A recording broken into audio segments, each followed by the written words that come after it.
Imagine that you are a young woman in rural Africa. You spend your days hauling water from a river that's a few miles from the hut where you live. You prepare injera and other food for your family.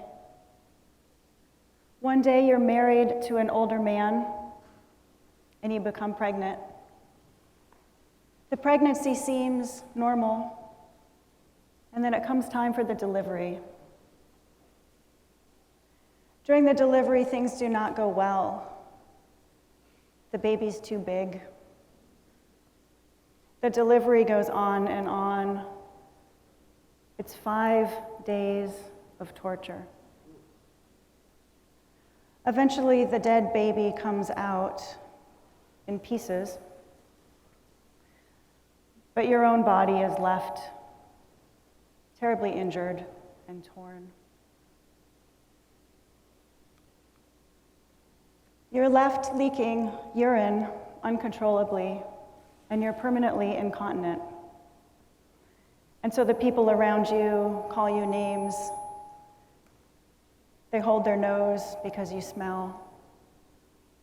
Your husband leaves you, and the rest of your village rejects you. You're alone and heartbroken, and you decide to kill yourself to end the suffering. I first traveled to Ethiopia in 2010 with a digital citizen journalism team to learn about this issue of obstetric fistula. And a year before, as Natalie said, I'd never heard of it either. Obstetric fistula is a childbirth injury that's caused by prolonged obstructed labor. This happens in about 5% of pregnancies worldwide, here as well. The difference is, here in the West, if the baby gets stuck or isn't turned correctly, the doctor performs a cesarean section, and mother and baby are fine. But in the rest of the world, where women deliver often in huts without any kind of medical folks around, they're not so lucky. Often the women die in the attempt.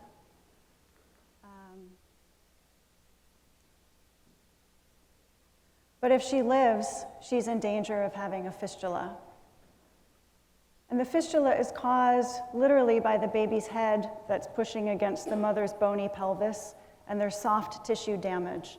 So a hole is formed between the birth canal and the organs, either the bladder or the rectum. So the woman is left incontinent of either urine, feces, or both, depending on the location of the hole. Obstetric fistula patients are the lowest of the low on the social ladder because they smell, because they often live in hot climates, because they can no longer have children. They have not lived up to the things that in many cultures are the important parts of being a woman. Learning about obstetric fistula was certainly not my first foray into complicated and difficult social issues, but it really caught me because it's preventable, and also because I'm a woman of childbearing age, and this just seems so crazy. In the US, we have so many choices. We can have children or not. We can use fertility options or not. We can adopt. But in so many other places in the world, women don't have these choices. Often their troubles happen even when they're doing everything right. They're getting married, they're trying to have a baby, which is what they're supposed to be doing. The World Health Organization estimates that approximately 2 million women worldwide have untreated fistulas, with 100,000 new cases each year. In Ethiopia alone, there's at least 100,000 untreated cases, with 9,000 new cases each year. So for context, in Ethiopia, only 1 in 10 women deliver with any kind of medical trained birth attendant at all. So when complications arise, as they do in 5% of all cases, there's nobody around to help. The good news is that obstetric fistula is treatable with surgery and has a 90% success rate, which sounds great. The problem is that in many places, it's not even recognized as a medical issue.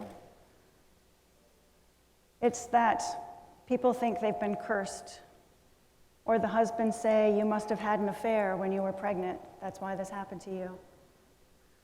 Or it's a transportation issue. Because women in rural areas often live so far from hospitals, they can't get there.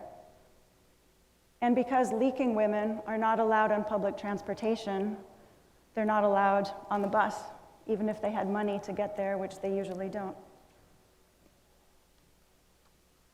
On my first trip to Ethiopia in 2010, and I just saw there's another gal from that trip here, so hello, Sarah, wherever you are. I visited Hamlin Fistula Hospital, which is the only hospital in all of the world that's dedicated exclusively to fistula repair surgery.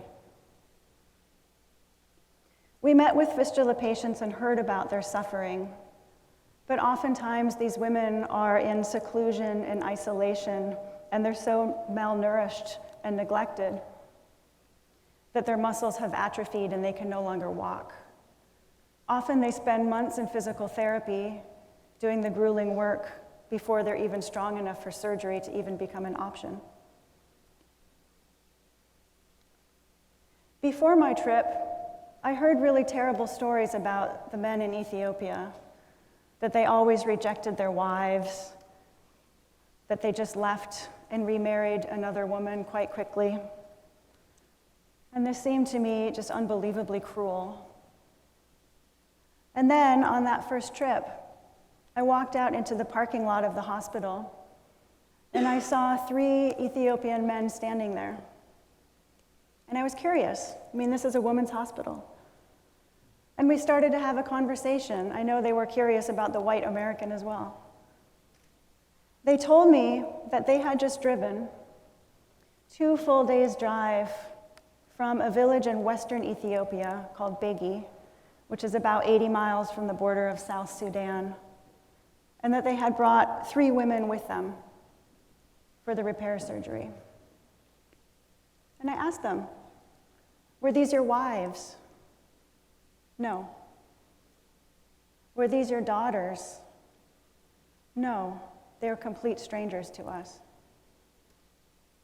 I was so struck by this. I learned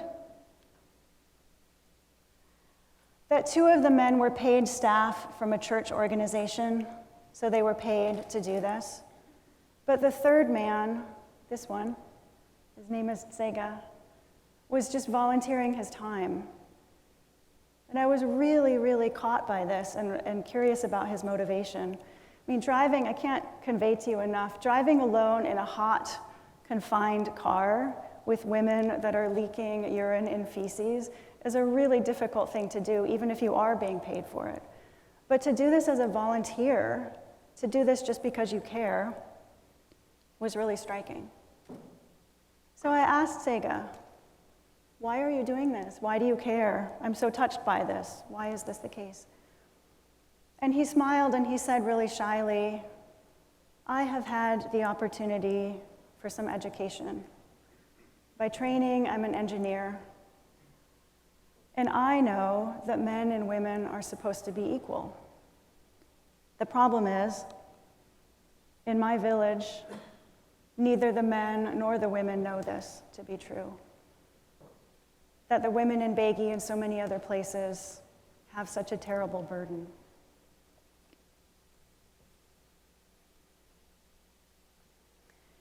I asked about the women that they had just transported. On a typical trip, which happened about twice per month, they would bring 3 women at a time in their car.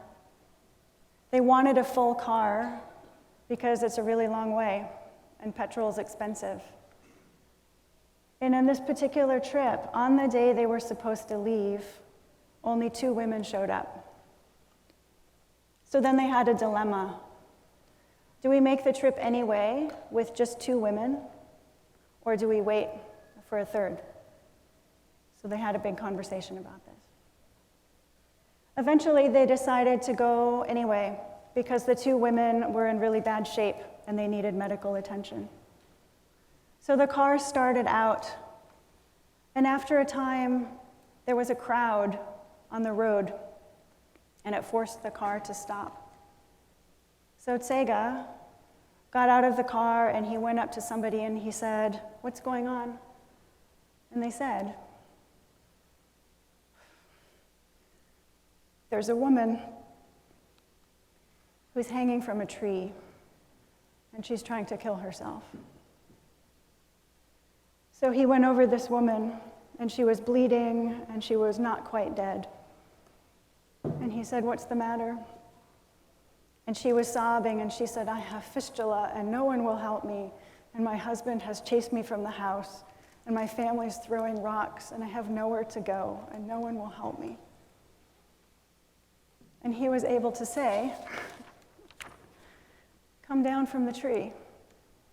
We're going to the fistula repair hospital and we have 1 spot left in our car." So she came down from the tree and went with them. Her name, Ajabi, means amazing. His name, Tsega, means grace. So this was truly a story of amazing grace. Ajabi was 23 then and has since had 4 unsuccessful repair surgeries.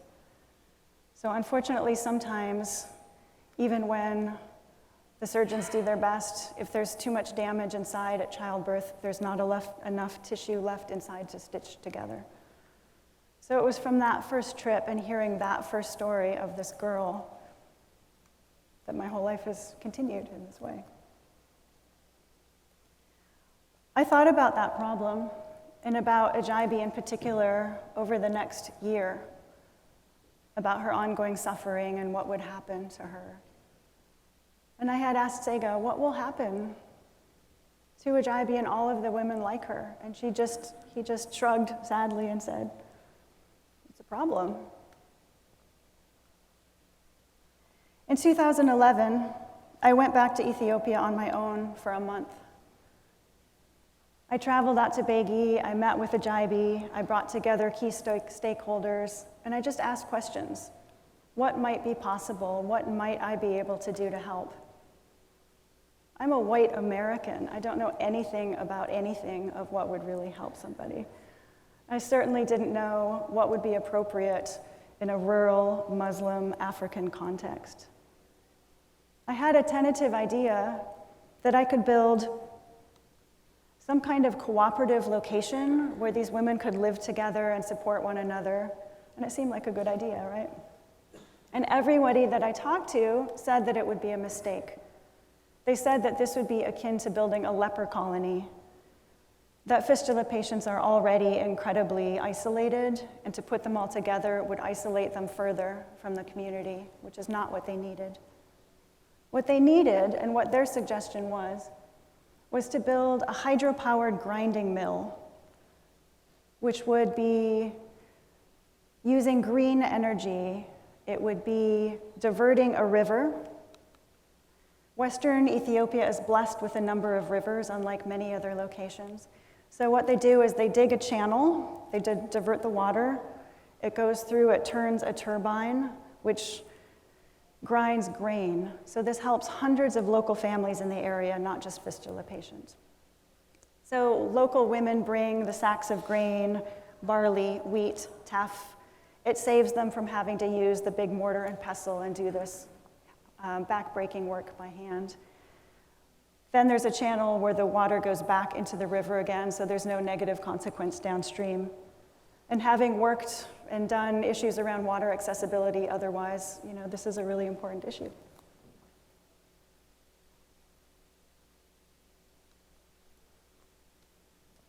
The price tag for this endeavor was $10,000, and that included sending a team out, finding the site, digging the channel, building the turbine, building the mill house, all of it.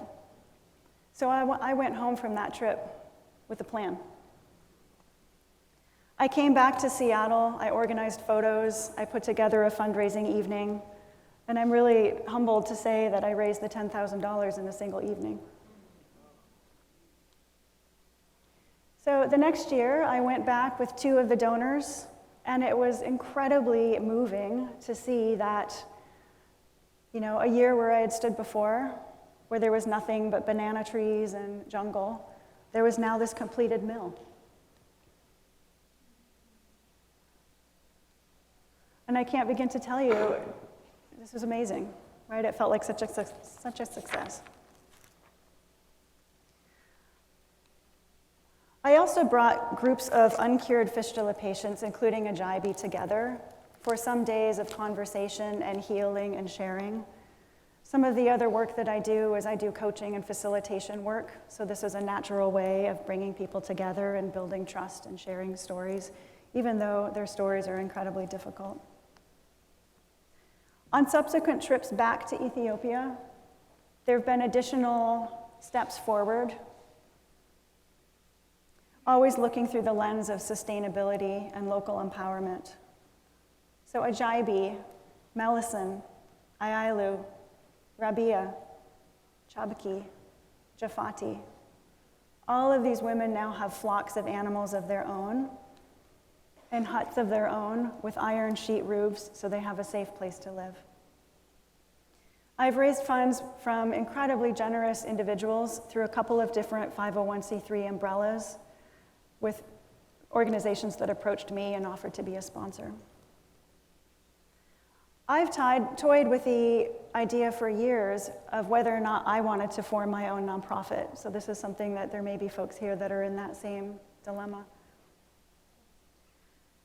I do, though, feel really strongly that there are so many really well-intentioned, big-hearted nonprofits already in existence that struggle to keep the lights on, and I didn't want to be yet another one of those. I also didn't want to have all of my time going into trying to raise money for the organization itself. I just really wanted to do the work of my heart, so that's where I've landed with that. This isn't to say that there haven't been challenges. Ajayi had a couple of sheep that were eaten by baboons, and another woman had one eaten by a tiger. This past rainy season was an especially heavy one, and the Chandi River flooded, so the channel now needs to be redug so that the mill can be operational again. Decades of funding from a Norwegian aid organization just got pulled because they made the philosophical decision to change their focus from curative to preventative. So they've pulled out.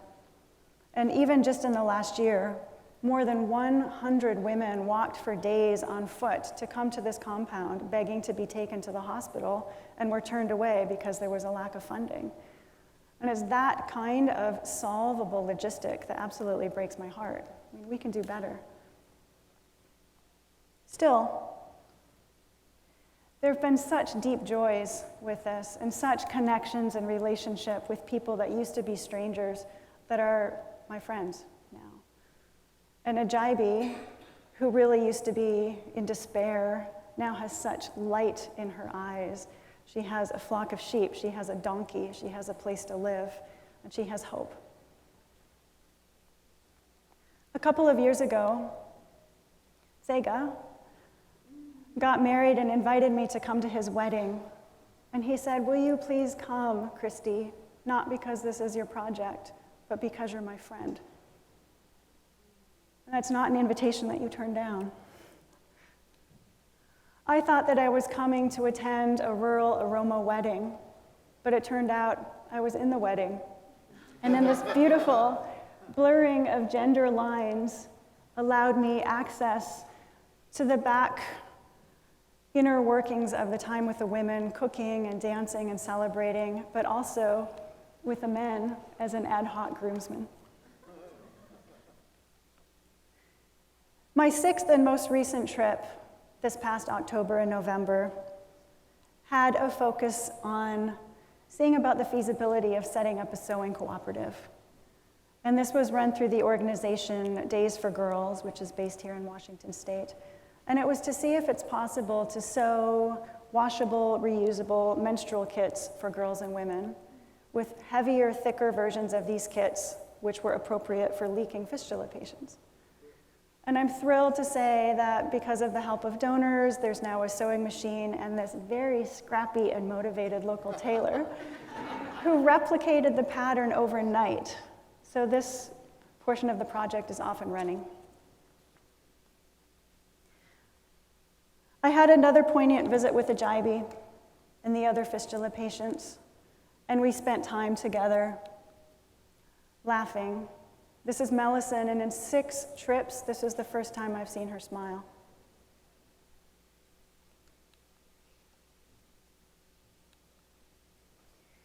They had a surprise on my final night, which is a feast and a bonfire in my honor, and I was so stunned. They bought me a traditional Oromo dress. And we were sitting there, sitting in this circle with somebody's sweet little urchin sitting on my lap, and listening to the happy hum of Oromo language around me and seeing the firelight on the faces of my friends. And I really don't know when I've ever been so happy. There is more work that needs to be done. There are more partnerships that need to be made. There is ongoing funding, of course, that's needed to undergird and support this project in sustainable and strategic ways. But it's good to pause too and be grateful for the changes that have happened over the last 6 years. 6 years ago, this woman was hanging from a tree. Now she has sheep, donkeys, new hope, and a radiant smile. And for me, there's really not a metric that's any better than that. I'll close with a quote that I heard last week from a Zen practitioner. Be willing to be altered rather than returning to what you already know. Be willing to be altered rather than returning to what you already know. That's my wish and my challenge for all of us, that we're willing to be altered. We're willing to stand in the not knowing. What emerges when you sincerely ask how you can serve and use your gifts for good can truly change your life.